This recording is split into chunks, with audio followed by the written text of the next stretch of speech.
빌립보서 2장 5절로 11절, 길지 않기 때문에 우리 합독 같이 한 목소리로 읽습니다. 빌립보서 2장 5절로 11절 말씀입니다. 찾으시면 다 같이 시작. 너희 안에 이 마음을 품으라. 곧 그리스도 예수의 마음이니 그는 근본 하나님의 본체시나 하나님과 동등됨을 취할 것으로 여기지 아니하시고 오히려 자기를 비어 종의 형체를 가져 사람들과 같이 되었고 사람의 모양으로 나타나셨음에 자기를 낮추시고 죽기까지 복종하셨으니 곧 십자가에 죽으심이라. 이러므로 하나님이 그를 지극히 높여 모든 이름 위에 뛰어난 이름을 주사 하늘에 있는 자들과 땅에 있는 자들과 땅 아래에 있는 자들로 모든 무릎을 예수의 이름에 꿇게 하시고 모든 입으로 예수 그리스도를 주라 시인하여 하나님 아버지께 영광을 돌리게 하셨느니라. 아멘. 빌립보서 2장 말씀 우리가 너무나도 잘 아는 그런 말씀이죠.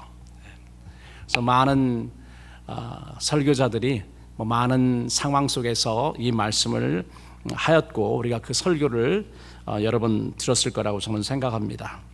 우리가 빌립보서를 특별히 오늘 본문에 이 사도 바울이 왜 빌립보 교인에게 이 말씀을 전했는지 배경을 우리가 잘 알아야지 이 말씀이 잘 이해될 수 있습니다.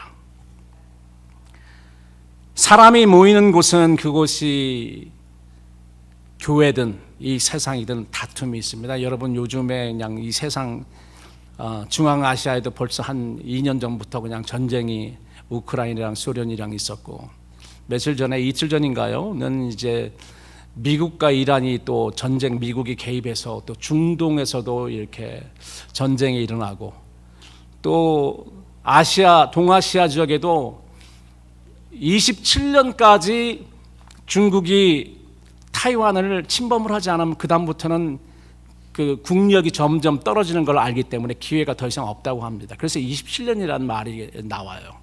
중국이 마지막 타이완을 노릴 수 있는 찬스가 2027년이랍니다. 그래서 좀 굉장히 어수선합니다.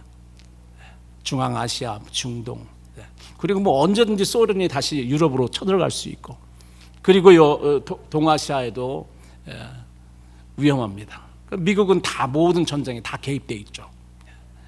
그래서 이런 어수선한 이 뭐 핵폭탄 이야기도 소리가 들렸어요. 우리가 너무 자주 듣기 때문에 그 시비리티를 우리가 알 수가 없어요. 그렇지만은 사실 우리가 바로 그 코앞에 왔다고 봐야 됩니다. 언제 어느 때 핵폭탄이 어떻게 터져서 3차 대전이 일어날 수 있는 그런 상황이 지금 우리 앞에 다가왔는데 우리는 그냥 너무 그런 소리를 이제까지 평생 들어왔기 때문에 무뎌진 거죠. 그러나 우리 주님은 특별히 성도들에게 깨어 있으라. 우리가 이 세상 돌아가는 그런 일에 대해서 민감해야 됩니다. 그리고 우리가 어느 지점에 왔는지, 그리고 내가 이 지점에서 어떻게 살아야 되는지를 우리가 돌아봐야 되는 것이죠. 하나님의 말씀으로 비춰봐야 되는 것이고요. 이렇게 다툼이 있습니다. 그런데 다툼이 이 세상에만 있는 것이 아니고 다툼이 어디에도 있다고요? 교회 안에도 다툼이 있습니다. 저는 여러 교회 섬겼고 또 여러 교회 참석하였었지만은 저는 모태신앙이기 때문에 지금 뭐 65년 거의 65년 동안 교회에 있었습니다. 태어나서부터 여러 교회를 다녔지만은 다툼이 없는 교회가 없습니다. 다툼이 없는 교회가 크고 작은 것이 다른 거지 어디에나 다툼이 있어요. 그 이유가 뭐냐? 교회는 진짜로 거룩한 그런 사람들만 모이는 곳이 아닙니다. 이름은 거룩한 성도지만은 아직 속은 완전히 거룩해지지 못했기 때문에 육신을 가지고 있기 때문에 다 성숙한 그런 사람이 아니기 때문에 성숙한 신앙을 가지고 있지 않기 때문에 어디든지 그게 교회든 교회 밖이든지 다툼이 있게 마련입니다. 적어도 우리 교회는 근데 다툼이 없어요. 다툼이 없기를 바랍니다. 작기 때문에 다툼이 있을 수도 없죠. 그러나 작은 교회도 서로 다름이 많잖아요. 여러분 그 몇십 년 같이 자란 배우자와도 다르기 때문에 가끔 다름 때문에 고통스럽게 싸우게 됩니다. 다투게 됩니다. 그런데 뭐 두 사람이 모이면은 다툼이 있을 수밖에 없죠. 그리고 그 다툼은 사도 바울에 의하여서 설립된 유럽 지역의 첫 열매. 여러분, 사도 바울이 대사도잖아요. 사도 바울이 개척한 교회 정도라면은 여러분 진짜로 거룩한 사람들만 이렇게 돼야 되는데 그렇지 않습니다. 사도 베드로와 사도 요한이 목회자로 있었던 초대교회도 다툼이 있었잖아요. 여러분 아시잖아요. 7 집사가 왜 택함을 받았습니까? 다투었기 때문에 사람들이 히브리파, 헬라파로 나눠서 왜 쟤네들은 많이 가고 우리들은 빠지는 거야? 이렇게 서로 유익 때문에 다툼이 있었어요. 그게 집사들이 세워지게 된, 교회에 세워지게 된 그러한 이유였죠. 고린도 교회는 다투지 않았습니까? 고린도 교회는요, 게바파, 베드로파, 사도 바울파, 그리고 심지어 그리스도파도 있었습니다. 그리스도파 아닌 사람은 누구예요? 그럼 다 그리스도에 속한 사람이 아닙니까? 이 고린도 교회도 그렇게 파가 있었어요. 어디든지 다 파가 있습니다. 다투어요. 그런데 보니까 빌립보 교회에는 유오디아라는 그 여성과 순두계랑 좀 이름이 비슷하죠. 순두계라고 하는 이 두 여자 성도가 다툼이 있어서 나중에 그 이름을 말해요. 내가 권하노니 순두계와 유오디아를 권면하여서 서로 다투지 않게 좀 해라. 이 빌립보서를 받는 빌립보 교회의 장로 정도 되겠죠. 그런 사람에게 이렇게 이야기를 합니다. 그런데 그들의 다툼의 발단이 뭐였냐면은 여러분 따라서시죠. 허영심입니다. 이건 사람 이름이 아니고요.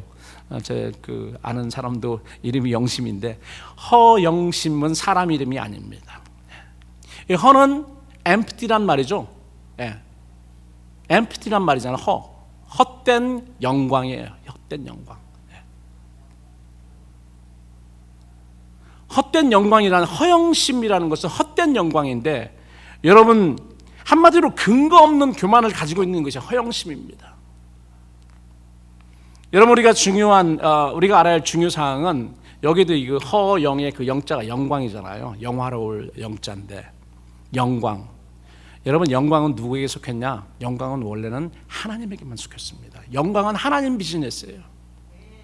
하나님의 비즈니스.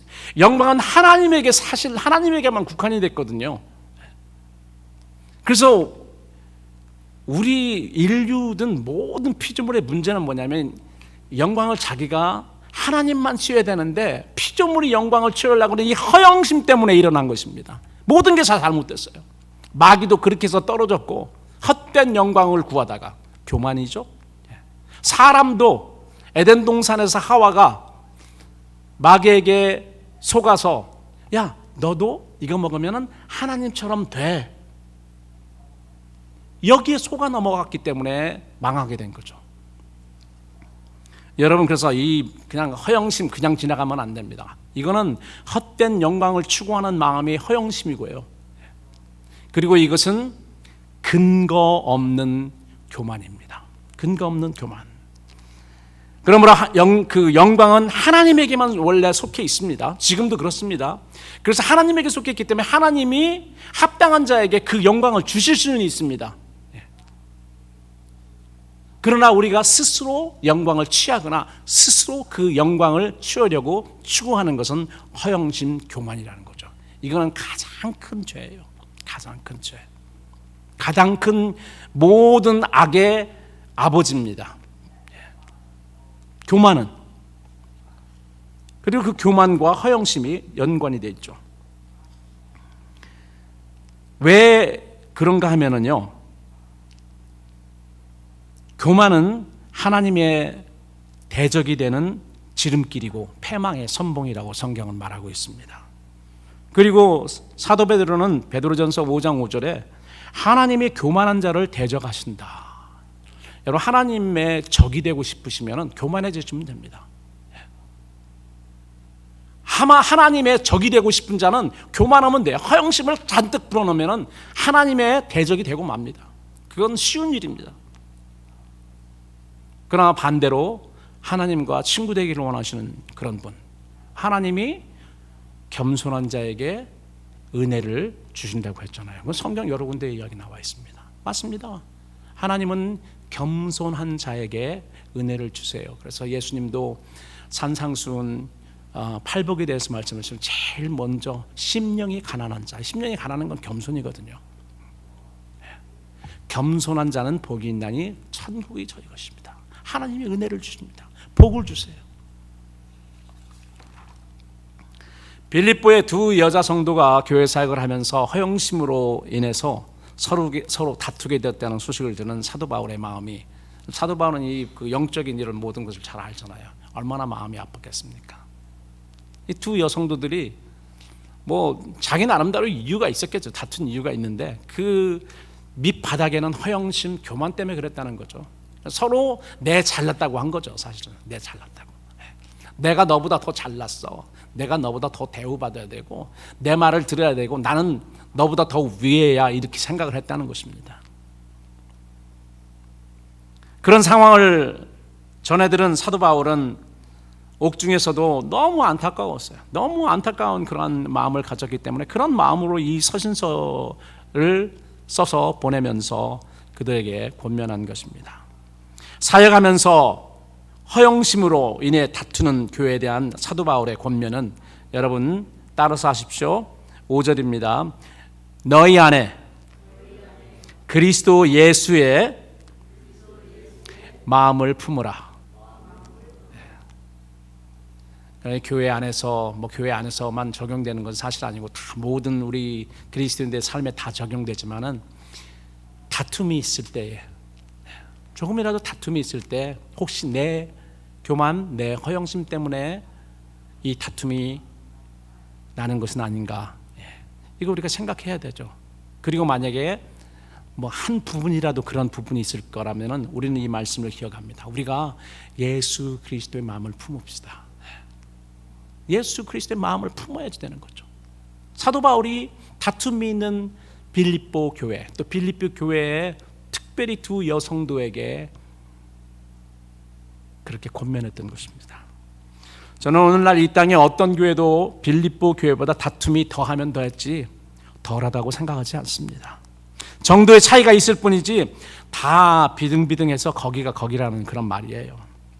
그러므로 사도 바울의 이 권면은 빌립보 교회, 또 빌립보 교회 두 여성도에게만 적용되는 것이 아니고요, 전 세대 모든 지역에 있는 모든 교회, 다 모든 교회 다 다툼이 있으니까 허영심 때문에 해당되는, 적용되는 그런 말씀이라는 거죠. 그래서 저는 이 사도 바울의 권면을 통해서 우리 교회, 우리에게도 성령님께서 이 메시지로 권면하신다, 오늘 권면하신다고 저는 믿습니다. 예수 그리스도의 마음을 계속해서 품지 못하면 예수님을 따를 수 없습니다. 예수님의 제자가 될 수 없다는 말이죠. 그리고 하나님을 기쁘시게 할 수도 없습니다. 우리의 존재하는 목표가 하나님의 영광을, 하나님을 기쁘게 하는 데 있는데 그렇게 할 수 없다는 거예요. 예수님의 마음을 품지 않으면 할 수가 없습니다. 그러면 사실 우리가 존재할 이유가 없는 거죠.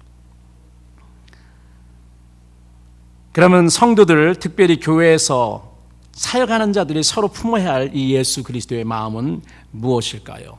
오늘 본문을 통해서 저는 두 가지로 설명을 드리겠습니다. 첫 번째로는 예수 그리스도의 마음은 자기보다 남을 낮게 여기는 겸손한 마음이다. 자기보다 다른 사람을 낮게 여기라는 말이 아니고요, 더 낮다는 거, 월등하게 생각한다는 거죠. 여러분, 우리가 교회에서 사역을 하면서 나의 동역자들, 성도들을 나보다 더 낫다고 생각하지 않으면요, 우리가 섬기는 자로서 섬길 수가 없습니다. 섬기다가도 어떤 때 팍 돌죠. 이거 내가 너보다 못해가지고 섬기는 줄 알아? 이렇게 되기 때문에 다툼이 일어나는 거죠. 섭섭한 마음이 드는 거. 여러분, 우리가 섬기기 위해서 예수 그리스도처럼 겸손하게 종의 형체를 가져야 될 거 아닙니까? 종이 섬기는 사람이잖아요. 말은 섬긴다 하면서 왜 종의 그런 자세와 태도는 갖지 않는지 모르겠어요. 내가 종이라고 생각하면은, 그리고 내가 섬기는 사람이 종이니까 뭐 주인이겠죠. 그런 마음을 가지고 있으면은요, 아무리 어떤 대우를 나한테 해도요, 내가 섭섭하지 않습니다. 종이 무슨 특권이 있습니까? 그냥 시키면 시키는 대로 그냥 하는 사람이죠. 그런데 내가 뭐 섬긴다는 그 섬기는 자에 대한 그런 말은 가지고 있지만은 속으로는 그 자세를 취하고 있지 않는 것이 근본적인 문제죠. 그렇기 때문에 섬기기는 섬기는데 허영심으로 섬겼다는 겁니다. 이오디아와 순두개가 허영심으로. 우리가 교회에서 섬기는 자로서의, 사역자로서의 그 위치는 가지고 있고 타이틀은 가지고 있지만은 우리의 마음 깊은 곳에 내가 너보다 나으면 낫지 못한 거가 뭐가 있어 라는 그런 생각을 가진다면, 여러분, 우리는 섬기는 자의 자세를 가지지 않는 것뿐만 아니라 하나님을 기쁘게 할 수가 없습니다. 하나님께 영광 돌릴 수 없습니다. 그런 자들에게 오늘 성령님은 본문 말씀을 통해서 예수 그리스도의 마음을 가져라 라고 말씀하시는 것이죠. 사도 바울은 이미 본장 3절에서 빌립보 성도들에게 이렇게 이야기했습니다. 2장 3절 보면은 아무 일을 하든지, 교회에서 어떤 사역을 하는 걸 말하죠. 이게 무슨 권면의 사역이든 말씀을 전하는 사역이든 섬기는 사역이든 아무 사역을 하든지 겸손한 마음으로 각각 자기보다 남을 낮게 여기며.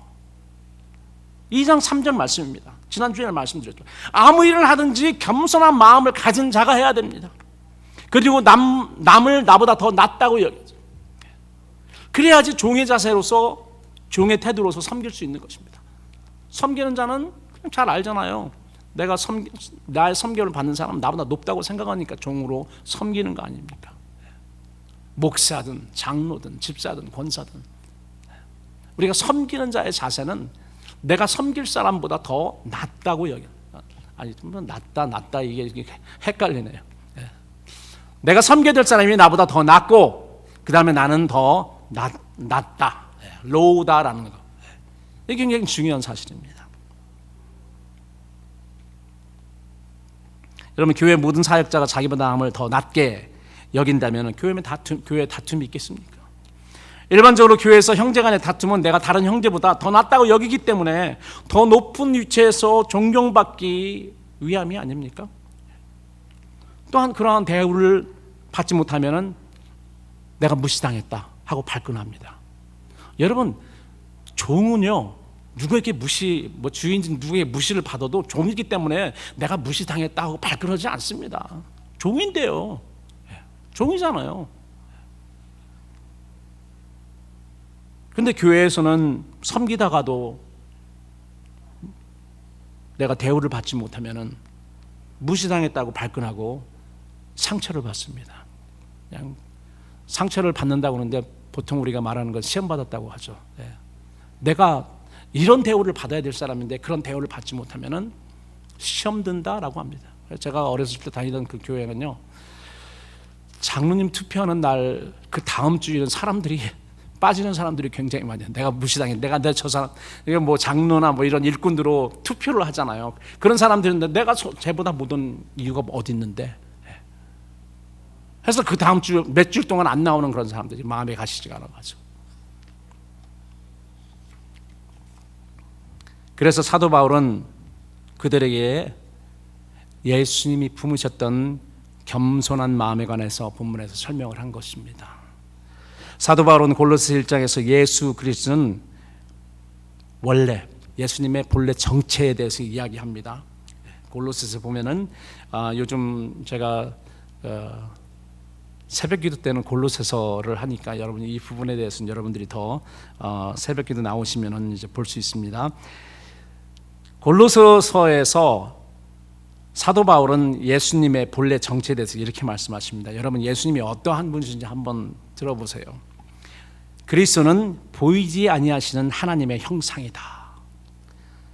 예수님은 창세 이전 영원전부터 계신 삼위일체 성자, 즉 하나님의 아들로서 본질적으로 하나님이시고요, 부활 승천을 통해서 그 사실이 확증이 되었습니다.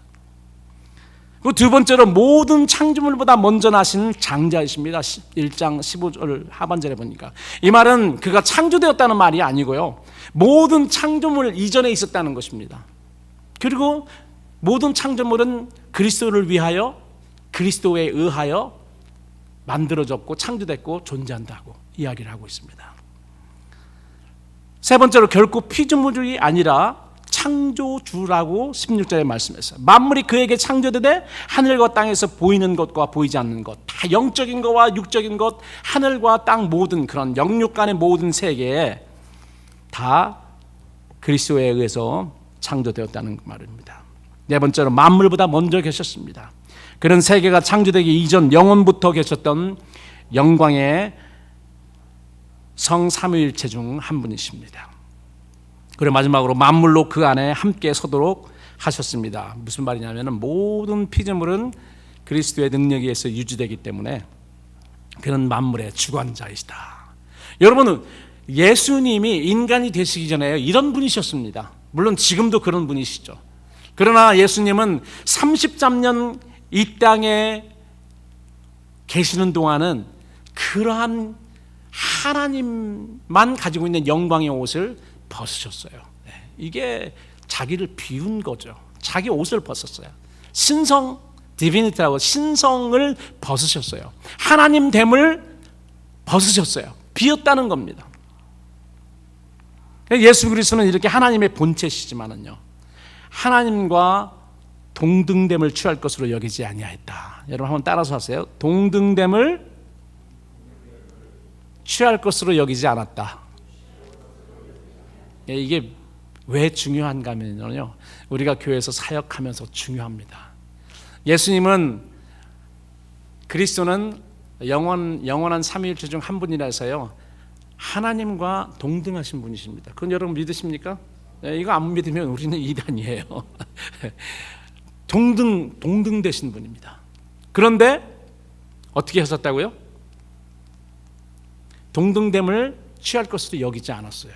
하나님보다 자기가 하나님을 더 성부 하나님을 더 낮게 여기고 자기는 더 자기를 낮춘 겁니다.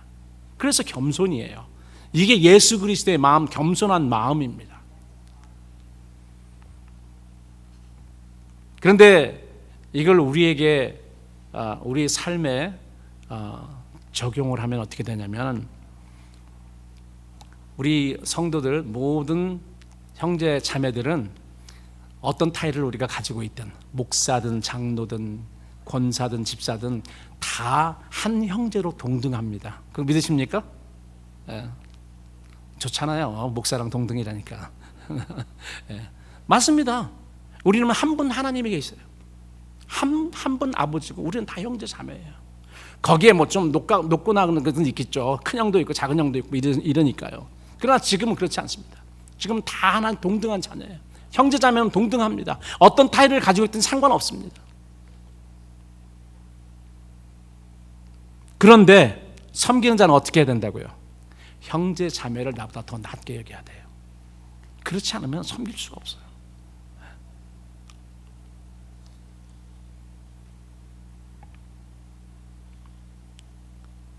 우리는 모든 형제와 동등이지만 다른 형제를 더 낮게 여길 때 예수님의 겸손한 마음을 품게 되는 것입니다. 내가 여러분들을 더 낮게 여기고 내가 겸손한 그런 자세로 여러분들을 섬기고 종의 자세로 섬길 때 그게 예수님을 닮은 겸손이 되는 것입니다.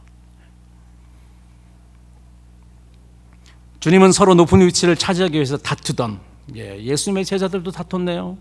예수님의 제자들도 다퉜어요. 다투던 제자들에게 이렇게 말씀하십니다. 크고자 하고 으뜸되고자 하냐? 뭐 크기를 원하는 사람, 으뜸되기를 원하는, 넘버원 되기를 좋아하잖아요. 원하는 거에 대해서 뭐라고 예수님께서 잘못됐다고 말씀하지 않으십니다. 그렇게 되기 원하면은 이렇게 해라. 근데 뭐라고 말씀하셨냐면은, 네가 크고자 하고 으뜸이 되고자 한다면은 섬기는 자가 되고 그리고 형제들의 종이 되라. 말이 종이지 여기는 노예입니다. slave, doulos.doulo스란 말은 종이라는, servant라는 그런 말보다 노예라는 것이죠. 완전히 종들 중에서 제일 핫자바리, 그러한 종이 돼야지 섬길 수 있다는 것입니다. 예수님의 방법이에요. 나도 이렇게 했다. 나도 섬김을 받으려고 이 땅에 온 것이 아니고 모든 것을 다 비우고 종의 형태로 와서 너희들 발을 씻기지 않느냐. 너희들을 위해서 내가 구속물로 주기 위한 그런 섬김 때문에 이 땅에 오지 않았느냐. 너희들이 나를 본받고 나를 따르기를 원한다면 너희도 그렇게 되라. 왜 그렇게 되지 않습니까? 우리도 그렇게 돼야 될 거 아닙니까? 그래야지 예수님을 따르는 제자라는 그런 타이틀을 가질 수 있는 것입니다. 우리가 뭐 제자 훈련반 10주일 코스를 컴플릿 했다고 우리가 제자 되는 거 절대 아닙니다. 예수님의 이 마음을 품고 예수님처럼 따라가는 사람이 제자인 것입니다. 그러니까 이름만 제자인 사람이 있고 진짜 제자인 사람은 그렇게 사실은 많지는 않습니다. 형제를 섬기기 위해 나보다 그들을 더 낮게 여기고 종의 모습을 가지는 것이 바로 예수님의 겸손한 마음을 품는 것이죠. 우리가 본받아야 할 예수님의 겸손한 마음에는 두 가지 특징이 있습니다. 이 겸손의 두 가지 특징을 우리가 예수님의 삶에서 찾아보도록 합니다. 첫 번째, 이 겸손의 특징은요, 자기를 비우는 특징이 있습니다. 막 나한테 막 채우는 게 아니고 오히려 비우는 특징이 있습니다. 겸손은. 겸손한 자는 복이 있나니, 심령이 가난한 자는 복이 있나니 천국이 저희 것이다. 여러분 천국을 여러분 것으로 만들기를 원하신다면요, 비우기를 잘해야 됩니다. 비우세요. 자꾸 집어넣어서 나를 부유케 만들지 말고 비우시길 바랍니다. 내 마음에 들어있는 교만한 마음, 이 세상의 마음, 그런 모든 마음을 내려놓으시길 바라십니다. 7절에 보니까 예수님은 어떻게 겸손하셨냐? 예수님의 특징이 있습니다. 오히려 많은 사람들은 자기에게 막 채워서 더 그냥 그 어깨에 힘들이고 더 자기를 부풀려서, 여러분 그 짐승들도 막 싸움하려면 닭 싸움하는 거 보셨습니까? 어떻게 해요? 깃털을 올려서 크게 만들어요. 그리고 곰 같은 것은 가만히 네 발로 기어다니다가 싸움하려면 어떻게 해요? 막 일어서 자기를 크게 보입니다. 그러니까 싸움하면 그렇게 되는 거죠. 그런데 예수님은 어떻게 하셨어요? 자기를 비웠다. Empty himself. Empty. 자기를 비워서 종의 형체를 가져서 사람들과 같이 됐다. 이거를 신학적으로 우리가 성육신 인카네이션이라고 이야기를 하는데요. 예수님이 하나님이신데 이 땅에 오셔서 사람의 모습을 가진 그 자체가 예수님은 자기를 얼마나 비우고 얼마나 낮춰서 겸손하게 되신 건지 이 세상에 따라갈 사람이 없어요. 우리는 하나님 적이 한 번도 없잖아요. 그러니까 하나님이 사람이 됐다는 것은 우리가 벌레 된 것보다 더 큰 겁니다, 사실은요. 예수님은 이렇게 자신을 비우셨어요. 하나님 앞에서 겸손하기 위해서, 하나님을 섬기기 위해서. 동등인데도 불구하고. 여러분, 이 사실이 우리에게 주는 메시지가 뭡니까? 우리 형제들은 다 동등이지만 동등임에도 불구하고 내가 그들을 섬기기 위해서 겸손해지자는 겁니다. 겸손해져. 우리가 예수님만큼 떨어질 수는 없죠. 그러나 우리가 형제를 더 낮게 여기고 나를 낮추고 나를 비워서 내 안에 있는 자존심, 허영심 모든 것을 다 비우고 그런 자세에서 형제들을 섬길 수 있다는 것입니다. 예수님은요, 하나님이 사람처럼 되는 거 그 자체도 엄청난 떨어짐이고 엄청난 비움 아닙니까? 누가 대체 하나님의 옷을, 신성이라는 하나님의 옷을 벗을 수 있겠습니까? 우리는 신성을 가져본 적도 없고요. 이 세상에 아무리 존귀한 그러한 위치라 할지라도요, 그것을 다 버리고 그냥 평민이 되는 것, 그것보다 훨씬 더 큰 겁니다. 예수님이 이 땅에 오셨을 때도요, 삐까뻔쩍한 왕궁에 오시지 않으셨습니다. 그렇게 왕궁에 오셔서 왕자로 태어났다 해도 엄청난 그런 겸손인데 예수님은 그러지 않으셨잖아요. 유다의 가장 작은 시골 베들레헴, 진짜로 작습니다. 베들레헴이요. 그 베들레헴에, 그것도 정상적인 그런 방도 아니고요, 방도 없어가지고 어디에 마구간에서 태어나셨어요. 말구 위에 누이셨습니다. 그것은 가장 낮은 모습으로 이왕 오시는 거, 가장 낮은 모습으로 오신 겁니다. 예수님의 겸손을 나타내는 거죠. 그리고 예수님은 사역하시면서도 이런 말씀을 종종 하셨습니다. 여우도 굴이 있고 공중의 새도 거처가 있으되 오직 인자는 머리 둘 곳이 없다. 무슨 말입니까? 하자는 새들도 집이 있고 하자는 짐승인 여우도 굴이 있는데 나는 집이 없다. 홈레스라는 것입니다. 뭐 이 말을 누구에게 했냐면은 막 예수님 따르면은 부자 되고 뭐 좋은 위치에 설 줄 알고 내가 주님을 따르겠습니다 한 그 사람에게 이야기했어요. 그래? 나는 홈레스인데도 나처럼 되고 싶어? 그 사람은 떨어져 나갔죠. 예수님이 그렇게 말하니까. 예수님은 이렇게 이 땅에 오셔서 섬기시기 위해서 자기를 철저히 낮추셨습니다. 예수님이 겸손하게 하나님을 섬기기 위해서 성육신하셔서 종의 형체를 가지셨던 거죠. 교회 사역자들도 종의 모습을 가져야 합니다. 여러분, 종은 특권이 없습니다. 특권들을 생각을 하지 말아야 됩니다. 그리고 무엇을 요구하지도 않습니다. 주면 주는 대로, 주인이 주는 대로 받고 그거로 생활해야 되죠. 여러분, 성경은 백성의 지도자에 관해 여러 곳에서 말하고 있습니다. 근데 여러분, 성경에 지도자란 그런 단어가 있는 거 아세요? 보셨습니까? 지도자란 말이 성경에 자주 나옵니까? 생각나는 그런 부분이 있어요? 있기는 있더라고요. 제가 찾아봤거든요. 전체를 다 찾아봤습니다. 찾아보는 그런 방법이 있기 때문에.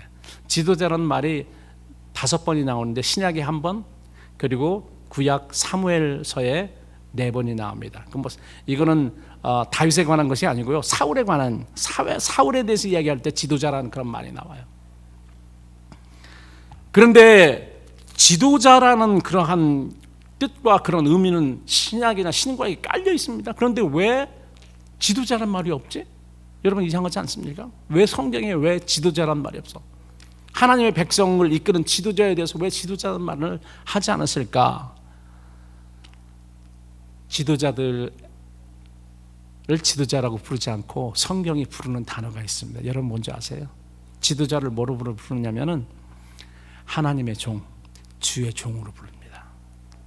그 지도자, 하나님의 백성을 이끄는 지도자는 뭐냐면요, 섬기는 자라는 거, 종입니다.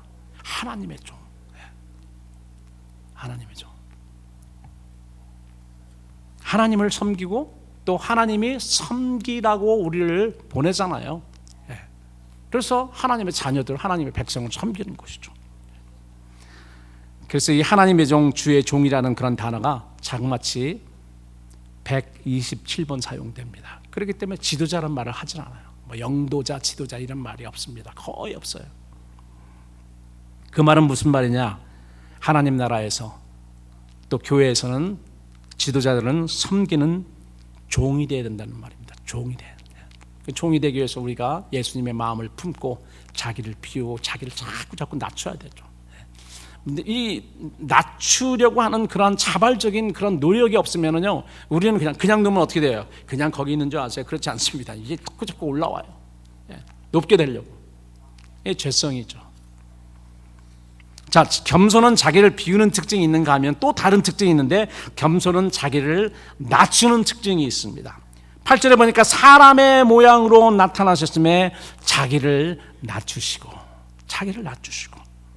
그리스도의 겸손은 하늘의 영광을 비우는 것뿐만이 아닙니다. 하늘의 가장 높은 영광의 자리에 계신 분이신데요, 하늘에도 천사들과 피조물들이 많이 있습니다. 거기 중에서도 가장 높은 보좌에 계셨던 하나님이십니다. 그런데 그 영광의 자리에서 자기를 낮추어 이 땅에 오셨습니다. 이 땅에 오실 때 아까 제가 말씀드렸습니다. 화려한 왕궁에 온 것이 아니고요, 유다의 가장 작은 시골 중에 시골, 가장 작은 고을인 베들레헴에, 그것도 마구간에 오셨어요. 그리고 여러분, 이 땅보다 더 낮은 곳까지 가셨어요. 십자가에서 돌아가신 후에 예수님은 영으로 가장 낮은 땅 아래, 우리가 소위 말하는 이제 음부라고 하는데요, 지옥에 있는 영들에게 전파하셨다라고 베드로 후서에 나와 있습니다. 베드로 전서에 나와 있습니다. 이걸 보면은 참 주님은 높은 곳에서 정말 낮은 아주 그냥 땅 아래까지 가신 분이세요. 이러한 겸손의 마음을 품으신 분이십니다. 반대로 하나님을 대적하는 하나님의 대적 마귀, 그리고 하나님을 대적하는 하나님의 대적 마귀를 따르는 무리들은 겸손한 마음을 품는 게 무슨 마음을 품겠습니까? 교만한 마음을 품습니다.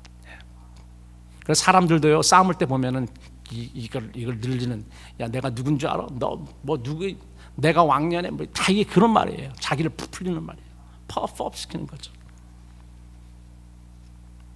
하나님을 대적하는 마귀는 겸손한 마음이 아니라 교만한 마음, 그 마음이 이사야서 14장에 나와 있네요. 마귀가 이렇게 이야기합니다. 내가 하늘에 올라 하나님의 뭇별 위에 나의 보좌를 높이리라. 내가 북극 지폐 산 위에 좌정하리라. 가장 높은 구름에 올라 지극히 높은 자와 비기리라. 하나님처럼 되겠다는 거예요. 이렇게 해서 떨어졌어요, 마귀는. 그리고 자기가 이렇게 떨어졌기 때문에 하나님이 창조한 인류를 동일하게 내가 지극히 높은 자와 비기리라. 그래서 그렇게 망하게 속였거든요. 인류가 거기에 속아 넘어갔잖아. 하나님 사람 된다니까 거기 따라갔죠. 허영심이죠. 교만입니다.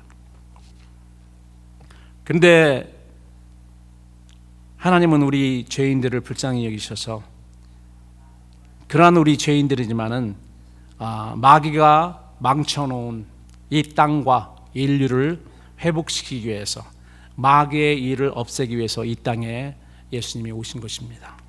그러므로 예수님이 제일 먼저 취하신 건 뭐냐면요, 하나님의시도 불구하고 하나님과 동등됨을 취하지 아니하고 겸손한 마음을 품으신 거예요. 예수님의 이 겸손한 마음은요, 이 땅에서만 품으신 것이 아니고 하늘에서 벌써 품으셨기 때문에 떨어진 거 아닙니까?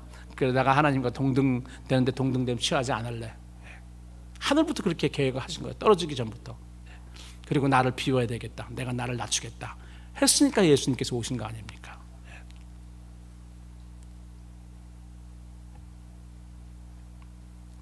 이런 마음, 겸손한 마음을 품으시고 자기를 비우시고 자기를 낮춰 이 땅에 오셨어요. 근데 여러분, 우리 중 하나님과 동등됨을 취하는 어리석은 사람은 없을 것입니다. 적어도 믿는 사람, 성도들 중에는 내가 하나님과 비기리라 하는 사람은 없죠. 몰라, 이 세상에는 그런 사람이 있을지도 몰라요. 가끔가다 어떤 돈 사람들은 하나님 있으면 나와봐, 뭐 이런 사람도 있고 별의별 사람이 세상에 다 있어요. 여러분, 예수님이 하나님과 동등됨을 취하지 않으셨다는 의미가 대체 우리에게는 무슨 의미일까요? 우리에게는요, 내가 교회의 모든 형제자매와 동등이지만 동등됨을 취하지 않고 남을 나보다 더 낮게 여기는 그런 마음을 가지겠다, 이런 것이 예수님 닮은 겸손한 마음이라는 것이죠. 그런 사람들이 형제 자매들을 섬길 수 있는 것입니다. 목사가 가져야 될, 제일 먼저 가져야 될 그런 마음 아닙니까? 모든 성도들이 또 가져야 될 마음이죠. 겸손한 마음. 겸손치 않으면 하나님의 은혜를 받을 수가 없습니다. 왜? 하나님의 그 포뮬러가 그래요. 겸손한 자에게 내가 은혜를 주겠다. 교만한 자는 내가 적으로 알겠다, 간정했다. 여러분, 하나님이 우리를 적으로 간정하면 그것처럼 비참한 게 어디 있습니까? 만약에 우리가 형제들을 더 낮게 여겨서 겸손한 마음을 갖지 않고 반대로 내가 교회의 모든 형제 자매와 동등이지만 이들을 위해 내 위치와 내 보좌를 높이리라, 이런 사람들도 있습니다. 있어요. 내가 생각에는, 죄송합니다, 제가 목사지만 목사 중에 더 많아요. 뭐 위치가 그러니까요. 그 성도들을 자기의 무슨 어떤 프로퍼티 중에 하나, 자기 유익을 위해서 사용하는 도구 정도로 생각하는 목회자들이 꽤 있습니다. 여러분도 뭐 잘 아시잖아요. 그것은 허영이고 마귀가 주는 교만한 마음인 것입니다. 우리가 마지막 때 이런 걸 잘 분별해야 됩니다. 이 분별하는 그러한 눈이 있어야 됩니다. 그리고 두 번째로 교회에서 사역하는 자들이 품어야 될 그리스도의 마음. 첫 번째 마음은 남을 낮게 여기는 겸손한 마음이죠. 두 번째는 이것도 쉽지는 않습니다. 자신을 십자가에 내어주신 죽기까지 복종하는 마음입니다. 예수님은 자기를 비우고 자기를 낮춰서 이 땅에 오신 것으로 끝나지 않았습니다. 이것은 50%입니다. 예수님의 성육신이 50%고 그 다음에 예수님이 하신 건 뭐냐면은 십자가의 죽음이죠. 물론 십자가 죽음 이전에도 많은 고통과 고난을 받으셨습니다. 예수님의 십자가, 예수님이 하늘에서 이 땅에 떨어진 거, 하늘의 밀이 땅에 떨어지지 않으면 예수님 하나의 미랄이 돼서 이 땅에 떨어지셨잖아요. 겸손하게요. 그리고 떨어져서 죽지 않으면은 한 알의 그대로 있습니다. 그런데 어떻게 해야 된다고? 한 알의 미랄이 땅에 떨어지는 거가 첫 번째고, 떨어져서 어떻게 돼요? 죽어야지 열매를 맺을 수 있어요. 예수님은 하늘에서 이 땅에 겸손하게 떨어지셨고, 떨어지신 것뿐만이 아니고 어떻게 됐어요? 예수님은 십자가에 죽으셨기 때문에 많은 열매를 얻을 수 있어요. 많은 열매를 맺으신 겁니다. 그 요한복음에서 예수님께서 하늘의 미래에 대해서 이야기하시던 자기 자신에 대해서 먼저 이야기하셨고, 제자들에게도 너희도 그런 씨앗이 되라, 종자씨가 되라는 거죠. 그래야지 30배, 60배, 100배의 놀라운 결실을 할 수 있는 것입니다. 여러분 8절에 보니까 자기를 낮추시고 죽기까지 복종하셨으니 곧 십자가에 죽으심이라 이렇게 기록했습니다. 여러분 예수님의 순종은 단순한 순종이 아닙니다.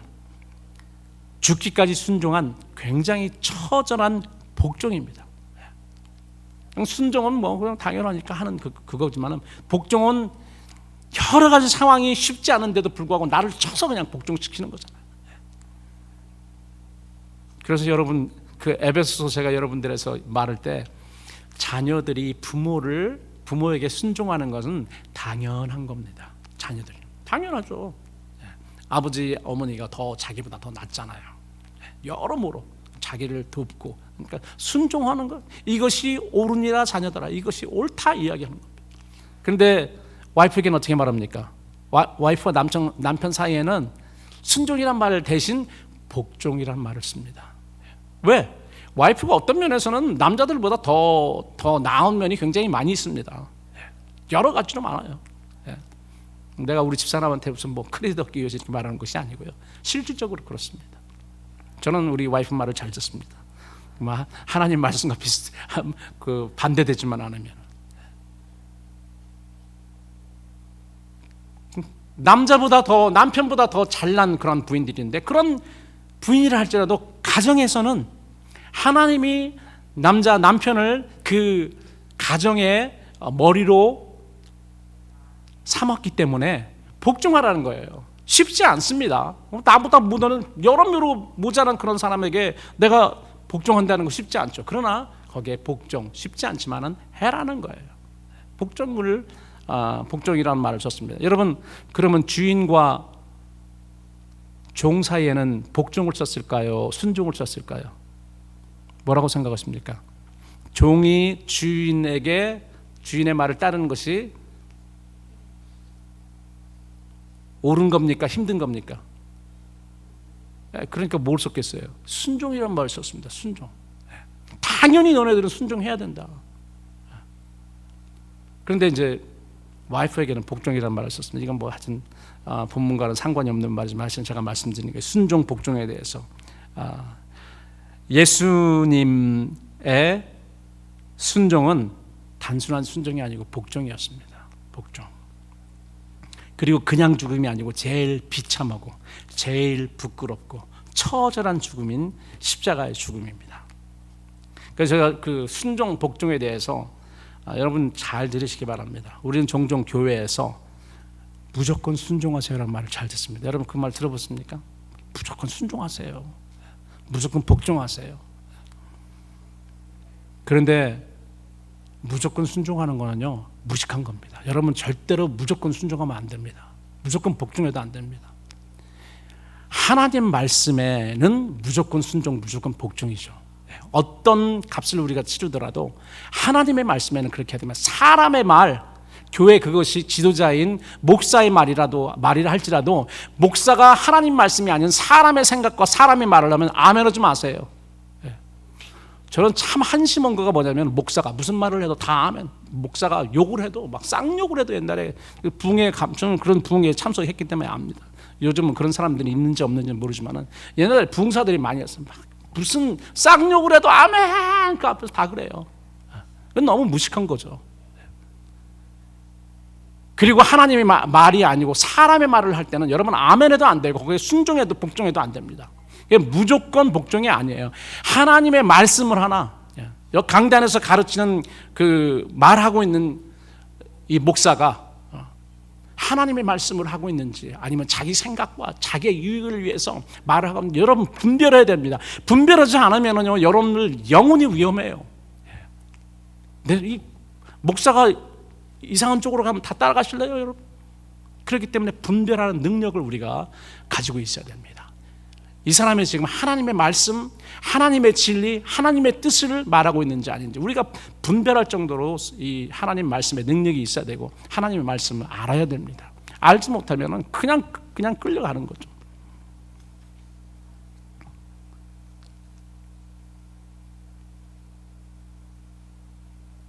하나님의 말씀과 하나님 뜻과 일치되는 말이라면은 여러분 우리는 뭐 목사의 말이 아니라 어린아이의 말이라도 들어야 됩니다. 하나님의 말씀과 일치된다면. 그래서 여러분 뭐 교회에서 무조건 순종하세요, 무조건 복종하세요. 여러분 그건 절대 아닙니다. 여러분 거기에 아멘하지 마시고 여러분 분별하시기 바랍니다. 그 비슷한 그런 현상이 몇 개월 전에 벌어졌죠. 저는 정치 이야기 하려고 하는 것입니다. 여러분 이해하고 들으세요. 지난 12월 3일 우리나라에 여러분 잘 아시는 대로 계엄령 때 계엄령에 동원된 수방사와 특전사 거기에는 영광급 장교도 있었고 부사관들도 있었습니다. 그런데 그들이 그 군대 안에서는 여러분 잘 아시잖아요. 상명하복이라고 해서요 무조건 상관의 말을 들어야 됩니다. 이제 트래디셔널리 그랬어요. 무조건 상관이 하라면 죽으라면 죽는 신용까지 하는 것이 상명하복 체제의 군대 체제입니다. 이건 뭐 보이지 않는 룰이죠. 그러나 그거는 사실 전쟁 때 그렇습니다. 전쟁 때. 그리고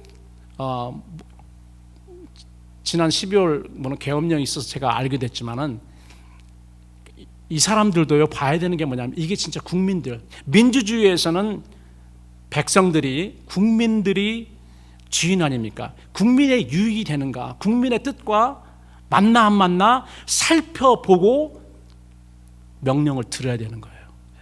그래서 뭐 다 그런 건 아니지만 그래도 몇몇 사람들이 그 영광급 장교들과 부사관들이 이렇게 되면은 백성들에게 안 좋은 건데라고 생각했기 때문에 적극적으로 명령을 수행하지 않았다고 합니다. 만약에 상명하복 체제로서 상관의 명령을 무조건 복종했다면 지금쯤 한국의 민주주의는 한 50년 정도 후퇴했을 거라고 저는 생각합니다. 그런데 여러분 그게 중요한 것이 아니고요. 교회는 민주주의가 아닙니다. 사람의 말을 들으면 안 됩니다. 민주주의 체제에서는 사람의 말을 들어야 되지만 교회는 뭐냐? 하나님의 왕정 정치입니다. 왕정 정치이기 때문에 사람의 말 그것이 목사님이라 할지라도 사람의 말에 복종할 것이 아니고 하나님의 말씀에 순종해야 된다는 것입니다. 분별을 해야 되는 것이죠. 그런 여러분들에게 그냥 제가 말씀드립니다. 쉽게 말씀드릴게요. 하나님의 말씀에 잃지 않고 교회가 잘못 돌아간다고 생각될 때는 여러분 가만히 있지 마시고요. 먼저는 기도하시고 그 다음에 지적하시고 투쟁하시기 바랍니다. 여러분 가만히 있는 것은 잘못 돌아가는 거에 동조하는 거예요. 그렇기 때문에 여러분 제가 여러분들에게 플레인하게 말씀드립니다.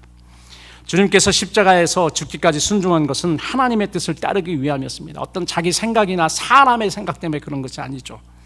그래서 예수님이 이 땅에 오셔서 하나님의 뜻을 따르기 위해서 자기가 가신 그 길이 있는데 거기에 반대되는 일들이 있으면요 막 모든 사람 뭐라고 했어요. 내가 하나님의 뜻을 따라서 이제 예루살렘에 올라가서 십자가에 달려 죽을 것이다 하니까 여러분 잘 아시잖아요. 베드로가 절대로 주님 내가 그렇게 할 수 없습니다. 내가 내 힘을 다해서 다 맡겠습니다. 그랬더니 어떻게 예수님께서요? 사탄아 내 뒤로 물러가라 했습니다. 하나님 뜻에 반대되는 그런 일을 하면은 그런 말을 듣는 거죠. 여러분 겸손과 복종은 별 관계 없을 것이라고 우리가 흔히 생각합니다. 그러나 겸손과 복종은 굉장히 특별한 관계예요. 복종은 종들처럼 겸손할 수밖에 없는 자리에 있는 사람들이 자기의 위치를 망각하지 않는다면 자기 주인에게 자연스럽게 나오는 행동입니다. 예수님께서 하나님 아버지께 죽기까지 복종하실 수 있던 이유는 자기를 스스로 종의 위치로 낮추었기 때문에, 겸손한 마음을 가졌기 때문입니다. 여러분, 진실하고 신실한 종은 자기 주인을 위해 죽기까지 복종하는 자들이잖아요. 우리는 이런 종들을 뭐라고 하나? 충복이라 합니다. 그리고 왕을 위해 자기 목숨을 기꺼이 바치는 신하를 충신이라 합니다. 충복이나 충신은 자기의 위치, 즉 자기가 종이라는, 신하라는 것을 알고 자기 위치를 충실하게 지키는 자들입니다. 결론의 말씀드립니다. 여러분, 하나님 앞에서 순종의 열매로 나타나는 겸손은 반드시 상급이 있습니다. 제가 여러분들에게 이 상급에 대해서 지금 말씀드릴 건데요, 마지막으로 여러분에게 결코 이 상급 때문에 겸손하게 순종하라고 제가 말하는 게 아닙니다. 왜 그런가 하면 이 상급이 결코 우리 인생의 최고 목적이 될 수는 없죠. 그러나 제가 여러분들에게 말씀드리고자 하는 것은 우리의 희생과 수고가 결코 하나님 앞에서 헛되지 않는다는 것입니다. 우리가 이 땅에서 겸손하고 나를 비우고 나를 낮춰서 형제를 더 나보다 더 낮게 여겨서 그들을 섬길 때 하나님께서 그것을 보시고 계시고 하나님께서 거기에 해당하는 그러한 상급을 이 땅에서 주시기도 가끔 하시지만 이 땅보다는 이제 영원한 세계에서 주신다는 것입니다. 10절을 여러분 한번 보시기 바랍니다. 10절에 보니까 이러므로 하나님이 그를 지극히 높여, 예수 그리스도를 높여 모든 이름 위에 뛰어난 이름을 주사 하늘에 있는 자들과 땅에 있는 자들과 땅 아래에 있는 자들은 모든 무릎을 예수 이름에 꿇게 하시고 모든 입으로 예수 그리스도를 주라 시인하여 하나님 아버지께 영광을 돌리게 하셨느니라. 여러분, 여기서 중요한 단어는요, 9절 초반에 연결어인 이름으로입니다. 이름으로라고 나오면 우리는 그 앞을 봐야 돼요. 어떻게 대체 예수님이 어떻게 하셨으므로 하나님이 이런 영광을 주셨는가? 이름으로, 그 전에는 우리가 이미 결론을 내렸습니다. 예수 그리스도께서 자기를 비워 낮추시고 하느님과 동등됨을 여기지 아니하시고 십자가에서 죽기까지 복종하셨으므로 하나님께서 이렇게 해주셨다는 거죠. 결과죠. 결과입니다. 하나님께서 예수님의 그렇게 하심도 결코 잊지 않으셨지만은 예수님을 쫓아서 예수님을 따라 그렇게 하는 성도들, 자기를 비우고 낮추고 형제와 동등이지만은 형제들을 더 우리보다 더 낮게 여기고 섬기는 그런 사람들, 섬기되 나를 희생하며 섬기는 그런 사람들의 그 행동을 우리 하나님께서는 결코 잊지 않으신다는 것입니다. 겸손으로 순종하신 예수님에게 이런 높은 자리를 허락하신 예수님은 예수님의 마음을 품고 예수님의 발자취를 따르는 그리스도인들에게도 유사한 은혜를 베푸시겠다고 약속하신 거죠. 하나님은 겸손한 자에게 은혜를 베푸신다고 사도 베드로는 이야기했습니다. 우리 주님도 계시록 3장에 보면은 죽기까지 순종함으로 이기는 자들에게 크신 상급을 베푸신다는 엄청난 약속을 하셨는데, 이기는 그에게는 내가 내 보좌에 함께 앉게 하여 주기를 내가 이기고 아버지 보좌에 함께 앉은 것 같이 하리라. 이 보좌란 실질적으로 보좌에 앉는지 않는지는 모르겠습니다. 그러나 보좌는 다스리는 곳이죠. 그래서 예수님이 내 보좌에 같이 앉게 해주겠다는 건 나와 함께 다스리는 그런 권세를 주겠다는 것입니다. 영원한 그런 권세, 영원한 약속입니다. 예수 그리스도의 겸손하고 순종하는 마음을 품어서 하나님과 인류를 예수님께서 섬기신 것처럼 우리도 예수님의 겸손한 마음을 품고 형제들을 돌아봄으로 그리스도의 영광에 동참하는 여러분들이 되시길 우리 주님의 이름으로 축원합니다.